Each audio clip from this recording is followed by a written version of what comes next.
ഇന്നത്തെ നമ്മുടെ വിഷയം പുരുഷന്മാരിൽ ടെസ്റ്റോസ്റ്ററോൺ ഹോർമോൺ നന്നായിട്ട് പ്രൊഡ്യൂസ് ചെയ്യാൻ പറ്റുന്ന ഒരു മാജിക്കൽ സീഡിനെ കുറിച്ചാണ്. ഇതേ സീഡ് മുലയൂട്ടുന്ന അമ്മമാർ ഉപയോഗിച്ച് കഴിഞ്ഞാൽ നന്നായിട്ട് മിൽക്ക് പ്രൊഡക്ഷൻ ഉണ്ടാവും. അപ്പം സെക്ഷൽ വീക്ക്നെസ്സിന് പല കാരണങ്ങളാണ് പറയുന്നത്. കാരണം ഇന്നത്തെ ഈ dress style, food style, life style ഭയങ്കര സ്ട്രെസ്സും ടെൻഷനും ഒക്കെ ആയിക്കഴിഞ്ഞാൽ ഇതുപോലെ സെക്ഷൽ വീക്ക്നെസ് ഉണ്ടാകാൻ ഒരു പ്രധാന കാരണമാണെന്നാണ് പറയുന്നത്. അപ്പോഴേ ഈ സെക്ഷൽ വീക്ക്നെസ്സിന് വേണ്ടി അതായത് പല കമ്പനികളും പല മരുന്നുകൾ ഇറക്കിയിട്ടുണ്ട്, അതായത് ഉത്തേജക മരുന്നുകൾ. അപ്പോൾ കണക്കുകൾ സൂചിപ്പിക്കുന്ന വർഷം തോറും കോടിക്കണക്കിന് രൂപയുടെ ഉത്തേജക മരുന്നുകളാണ് ഇതിനു വേണ്ടി പ്രൊഡ്യൂസ് ചെയ്യുന്നത് എന്നാണ്. അപ്പം ശരിക്കും നമ്മുടെ ചുറ്റിനുമുള്ള ചില ഓർഗാനിക് സീഡ്സ് ഉപയോഗിച്ച് കഴിഞ്ഞാൽ നമുക്ക് ഈ ടെസ്റ്റോസ്റ്ററോൺ ഹോർമോൺ നന്നായിട്ട് പ്രൊഡ്യൂസ് ചെയ്യാനും ഈ വീക്ക്നെസ് ഒരു വിധത്തിൽ പരിഹരിക്കാനും പറ്റും. അത്തരത്തിലുള്ള ഒരു മാജിക്കൽ സീഡാണ് ഫെനുഗ്രീക്ക്, മേത്തി, ഉലുവ എന്നൊക്കെ പറയുന്നത്. ഉലുവ ഡെയിലി നമ്മൾ കറികളിലൊക്കെ ചേർത്ത് കഴിക്കാറുണ്ട്. പക്ഷേ ഇത് കറക്റ്റായിട്ട് ഏത് അളവിൽ ഏത് രൂപത്തിലാക്കിയാണ് ഇത് റെക്ടിഫൈ ചെയ്യാൻ വേണ്ടി കഴിക്കേണ്ടതെന്ന് നോക്കാം.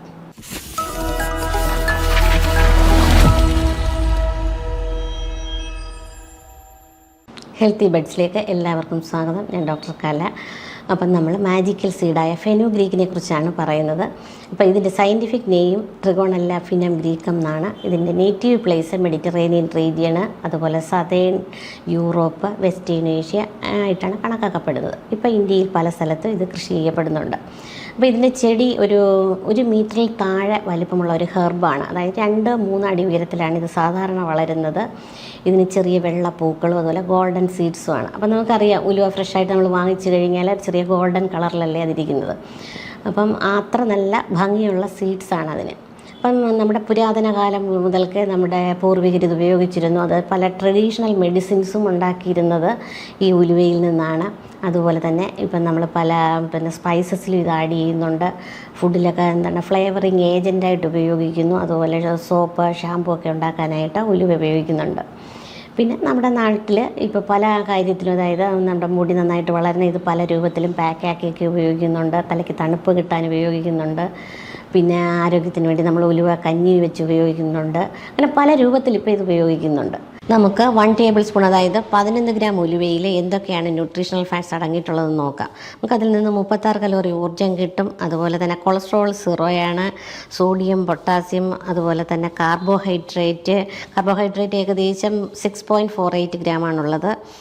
പിന്നെ ഡയറ്ററി ഫൈബേഴ്സ് ഉണ്ട് 2.73 ഗ്രാം. അതുപോലെ പ്രോട്ടീൻ 2.55 ഗ്രാം. പിന്നെ വൈറ്റമിൻസ് ആയ വൈറ്റമിൻ എയും സിയും കാൽസ്യവും അയണും ഒക്കെ അടങ്ങിയിട്ടുണ്ട്. അയൺ ഏകദേശം 3.72 ആണ് അടങ്ങിയിട്ടുള്ളത്. അതായത് ഉലുവയിൽ പ്രോട്ടീനും കാൽസ്യവും അയണും ഒക്കെ റിച്ചാണ്. ഇനി നമുക്ക് പുരുഷന്മാരിൽ ഈ ടെസ്റ്റോസ്റ്ററോൺ ലെവൽ ഉലുവ വഴി എങ്ങനെ കൂട്ടിയെടുക്കാമെന്ന് നോക്കാം. അപ്പം റിസർച്ചുകൾ പറയുന്നത് ഡെയിലി 300 മില്ലിഗ്രാം ഉലുവ രാവിലെയും വൈകിട്ടുമായിട്ട് 2 നേരമായിട്ട് 8 ആഴ്ച തുടർച്ചയായിട്ട് കഴിക്കുകയാണെങ്കിൽ ടെസ്റ്റോസ്റ്ററോൺ ഹോർമോൺ കൂടുകയും അതുപോലെ തന്നെ സെക്ഷൽ ഫങ്ഷൻ നന്നായിട്ട് നടക്കും, ബോഡി ഫാറ്റ് കുറയും, മസിൽ സ്ട്രെങ്ത് കൂടും. ഇതാണ് റിസർച്ചുകൾ പറയുന്നത്. അപ്പം നമുക്കിത് എങ്ങനെ കഴിക്കാം എന്നുള്ളത്. അപ്പോൾ ഇത് സാധാരണ നമുക്ക് കറികളിലൊക്കെ അല്ലേ എല്ലാവരും ഉപയോഗിക്കുന്നത്. അപ്പോൾ ഡെയിലി കണ്ടിന്യൂസ് കറക്റ്റ് ക്വാണ്ടിറ്റിയിൽ എടുക്കാൻ വേണ്ടി നമുക്ക് തലേന്ന് തന്നെ 1 ടീസ്പൂൺ ഉലുവ കുതിരാൻ വെള്ളത്തിലിടുക.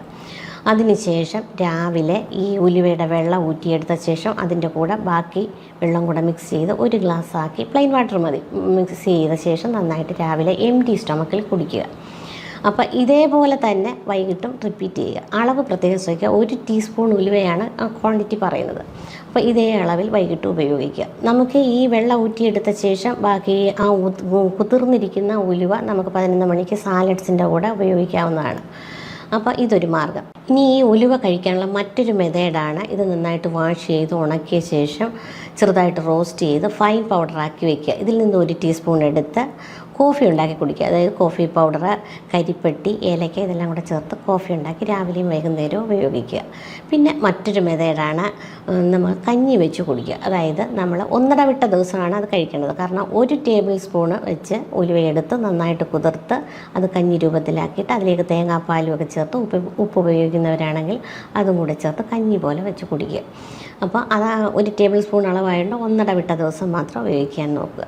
അപ്പോൾ ഇത് കൂടിക്കഴിഞ്ഞാൽ അതിൻ്റെ അതിൻ്റെതായ സൈഡ് എഫക്റ്റും ഉണ്ട്. അപ്പോൾ ഈ രീതിയിൽ തന്നെ നമുക്ക് മുലയൂട്ടുന്ന അമ്മമാർക്കും കഴിക്കാൻ പറ്റും. കാരണം അത് ബ്രസ്റ്റ് മിൽക്കിൻ്റെ പ്രൊഡക്ഷന് നന്നായിട്ട് സഹായിക്കും. പലർക്കും ഒരു പ്രധാന കംപ്ലൈൻറ്റാണ് ബ്രസ്റ്റ് മിൽക്ക് കുറയുന്നു എന്നുള്ളത്. അത് പണ്ട് മുതലേ നമ്മുടെ പൂർവികർ ചെയ്തുകൊണ്ടിരുന്നതാണ്. പക്ഷേ പലരും വിട്ടുപോകുന്നുണ്ട്. ബ്രസ്റ്റ് മിൽക്ക് കുറയുന്ന ഉടനെ തന്നെ അതിന് മറ്റു പല മെഡിസിൻസുമാണ് സ്റ്റാർട്ട് ചെയ്യുന്നത്. അതിന് പകരം ഇത്തരം കാര്യങ്ങളൊന്ന് ചെയ്ത് നോക്കിയാൽ അതിനും ഇത് സഹായിക്കും. ഇനി നമുക്ക് ഉലുവയുടെ മറ്റു ഗുണങ്ങൾ എന്തൊക്കെയാണെന്ന് നോക്കാം. എല്ലാവർക്കും അറിയാം, ഉലുവ പൊതുവേ നമ്മുടെ ശരീരത്തിന് ഒരു തണുപ്പ് തരുന്ന സീഡ് തന്നെയാണ്. അപ്പോൾ സ്ത്രീകൾ പ്രത്യേകിച്ചും മെൻസ്ട്രൽ ക്രാംസ് ഒക്കെ ഉള്ള സമയത്തൊക്കെ ആണെങ്കിൽ അത് ക്രാംസ് കുറയ്ക്കാൻ വേണ്ടി ഉലുവ കഞ്ഞിയൊക്കെ വെച്ച് കഴിക്കാറുണ്ട്. അതുപോലെ ഡൈജസ്റ്റീവ് ഡിസോർഡേഴ്സിനൊക്കെ നല്ലതാണ്. നമ്മൾ നേരത്തെ മുതലേ നമ്മുടെ വയറിന് എന്തെങ്കിലും അസ്വസ്ഥത ഉണ്ടാകുന്നു, ദഹനക്കേടുണ്ടാകുന്നു, അല്ലെങ്കിൽ നമുക്കൊരു ലോസ് മോഷൻ ഉണ്ടാകുന്നു, നമ്മൾ എന്ത് ചെയ്യും, സ്വല്പം തൈരിൽ ഉലുവാപ്പൊടി ഇട്ട് കഴിക്കാറുണ്ട്. പെട്ടെന്ന് തന്നെ ആ ഒരു മെഡിസിനൽ പവർ കൊണ്ട് കൺട്രോൾ ചെയ്ത് നിൽക്കുകയും ചെയ്യും. ചെറിയ തോതിലൊക്കെ ഉള്ളത് അങ്ങനെ റെക്ടിഫൈ ചെയ്യാൻ പറ്റും. പിന്നെ അതിനോടൊപ്പം നമ്മൾ സ്ത്രീകൾക്കെല്ലാം അറിയാം, മുടി വളരാൻ നമ്മൾ നന്നായിട്ട് ഇത് ഉപയോഗിക്കുന്നുണ്ട്. അപ്പോൾ ഇത് 1 ടേബിൾ സ്പൂൺ ഉലുവ തലേന്ന് തന്നെ വെള്ളത്തിലിട്ട് കുതിർത്തിട്ട് രാവിലെ ഒരു സ്വല്പം പയറുപൊടിയും ചെമ്പരത്തിപ്പൂ കിട്ടുമെങ്കിൽ അതിൻ്റെ പൂവിൻ്റെ ഇതെല്ലാം കൂടിയിട്ട് ചേർത്തരച്ച് പാക്കാക്കി നമ്മൾ തലയിലിടാറുണ്ട്. ഒരു 30 മിനിറ്റൊക്കെ തലയിൽ പാക്ക് ഇട്ട് വെച്ച ശേഷം നന്നായിട്ട് ഇളം ചൂടുവെള്ളത്തിൽ വാഷ് ചെയ്ത് കളയുമ്പം നമുക്ക് മുടി വളർച്ചയ്ക്ക് അത് നന്നായിട്ട് സഹായിക്കും. പിന്നെ ഹൈപ്പർ ടെൻഷൻ ഉള്ളവർ ഇത് ചെറിയ തോതിൽ കഴിക്കാറുണ്ട്. അതായത് ഇതിനൊരു ഹൈപ്പർടെൻസീവ് എഫക്റ്റ് ഉണ്ട്. അപ്പം ബി പി കുറച്ച് നിർത്താൻ അത് സഹായിക്കും. ഡയബറ്റിക് ആയിട്ടുള്ളവർ ചെറിയ തോതിൽ കഴിക്കുന്നത് നല്ലതാണ്. ഷുഗർ ലെവൽ മെയിൻറ്റെയിൻ ചെയ്യാൻ പറ്റും. അതുപോലെ തന്നെ ഇത് കൊളസ്ട്രോൾ ലെവൽ മെയിൻറ്റെയിൻ ചെയ്യാനും നല്ലതാണ്. അതായത് ട്രൈഗ്ലിസറൈഡ്സ് ഒക്കെ കൂടുതലായിട്ടുള്ളവർ സ്വല്പം ഉലുവ ദിവസവും കഴിക്കുകയാണെങ്കിൽ ട്രൈഗ്ലിസറൈഡ്സ് ഒക്കെ കുറഞ്ഞ് നോർമലാക്കി നിർത്താൻ അത് നന്നായിട്ട് സഹായിക്കും. പിന്നെ ഉലുവ ആൻറ്റി ഇൻഫ്ലമേറ്ററി ആണ്. നമ്മുടെ നെഞ്ചരിച്ചിലിനെയൊക്കെ തടയുന്നതിന് നല്ലതാണ്. പിന്നെ നമ്മുടെ ബോഡിയിലുള്ള ടോക്സിൻസിനെയൊക്കെ ഫ്ലഷ് ഔട്ട് ചെയ്ത് കളയാൻ ഉലുവയ്ക്ക് പ്രത്യേക പവറാണുള്ളത്. അപ്പോൾ ഇത്രയും ഗുണങ്ങളൊക്കെ ഉണ്ടെങ്കിലും ഇത് അളവിൽ കൂടുതൽ കഴിക്കാൻ പാടില്ല. അതായത് ഡയബറ്റീസ് ഒക്കെ ഉള്ള ആൾക്കാർ ചിലപ്പോൾ ഞാൻ കണ്ടിട്ടുണ്ട് ഇത് കുതിർത്ത് സാലഡ്സിൻ്റെയൊക്കെ കൂടെ ഒരുപാട് ഉപയോഗിക്കുന്നത്. അപ്പോൾ ഡെയിലി നമ്മൾ ഉപയോഗിക്കേണ്ട അളവ് അറിഞ്ഞില്ലെങ്കിൽ അതിന് റിവേഴ്സ് എഫക്റ്റ് ആയിരിക്കും നമുക്ക് ഉണ്ടാകുന്നത്. അപ്പം ഡെയിലി ഇത് ഏകദേശം 1 to 6 ഗ്രാം നമുക്ക് ഡെയിലി എടുക്കാം. അതായത് 1 to 2 ടീസ്പൂൺ. അപ്പോൾ അത് നമ്മൾ ഏത് രൂപത്തിലായാലും ആ ഒരു അളവിലെടുക്കുക. അപ്പോൾ ഇത് കൂടിക്കഴിഞ്ഞാൽ ചില സൈഡ് എഫക്റ്റുകൾ ഉണ്ടാക്കും. അതും നമ്മൾ അറിഞ്ഞിരിക്കേണ്ടത് അത്യാവശ്യമാണ്. ഇത് സ്കിന്നിൽ ചൊറിച്ചിലുണ്ടാക്കും, അലർജി, റെഡ്നെസ്സും ഒക്കെ ഉണ്ടാക്കാം. അതുപോലെ തന്നെ ലൂസ് മോഷൻ ഉണ്ടാക്കാം. പിന്നെ ഇത് പ്രഗ്നൻ്റ് ആയിട്ടുള്ള സ്ത്രീകൾ ഉപയോഗിച്ച് കഴിഞ്ഞാൽ അത് യൂട്രൈൻ കൺട്രാക്ഷന് കാരണമാകും. അത് അബോർഷന് ഉണ്ടാക്കാനുള്ള സാധ്യത വളരെ കൂടുതലാണ്. അപ്പോൾ പ്രഗ്നൻ്റ് ലേഡീസ് പൊതുവേ ഇതധികം കഴിക്കാതിരിക്കുന്നത് തന്നെയാണ് നല്ലത്. അത് പ്രത്യേകം ഓർമ്മിച്ചിരിക്കണം. അപ്പം നമ്മൾ അതായത് ഓർഗാനിക് പ്രോഡക്റ്റ്സ് ആണെന്ന് കരുതി മറ്റു കുഴപ്പമൊന്നും ഉണ്ടാകില്ല എന്ന് കരുതി അതിൻ്റെ ക്വാണ്ടിറ്റി ഒരുപാട് ഉപയോഗിക്കുന്ന ആൾക്കാരുണ്ട്. തീർച്ചയായിട്ടും ഇത്രയും നല്ല മെഡിസിനൽ പവറുള്ള സാധനം ആവശ്യത്തിലധികമുള്ള ക്വാണ്ടിറ്റിയിൽ കഴിച്ചു കഴിഞ്ഞാൽ തീർച്ചയായിട്ടും അതിൻ്റെ സൈഡ് എഫക്റ്റുകൾ ഉണ്ടാകും എന്നുള്ളത് ഉറപ്പാണ്. ലോ BP ഉള്ളവർ ഉലുവ ഉപയോഗിക്കുമ്പോൾ പ്രത്യേകം ശ്രദ്ധിക്കുക. ഇതിനൊരു ഹൈപ്പർടെൻസീവ് എഫക്റ്റ് ഉണ്ടെന്ന് ഞാൻ പറഞ്ഞു കഴിഞ്ഞു. അപ്പം BP വീണ്ടും ഡൗൺ ആക്കിക്കൊണ്ട് വരും. നമുക്ക് തലചുറ്റലൊക്കെ കൂടും. പിന്നെ അതിനെ ചുറ്റിപ്പറ്റിയുള്ള പ്രശ്നങ്ങളൊക്കെ ഉണ്ടാകും. അത്തരക്കാരും ഉലുവ ഉപയോഗിക്കുമ്പോൾ സൂക്ഷിച്ച് മാത്രം ഉപയോഗിക്കുക. അപ്പോൾ ഇന്ന് ഞാൻ ഉലുവയുടെ വിശേഷങ്ങളൊക്കെയാണ് പറഞ്ഞത്. എല്ലാവർക്കും ഇഷ്ടപ്പെട്ട് കാണുമെന്ന് വിചാരിക്കുന്നു.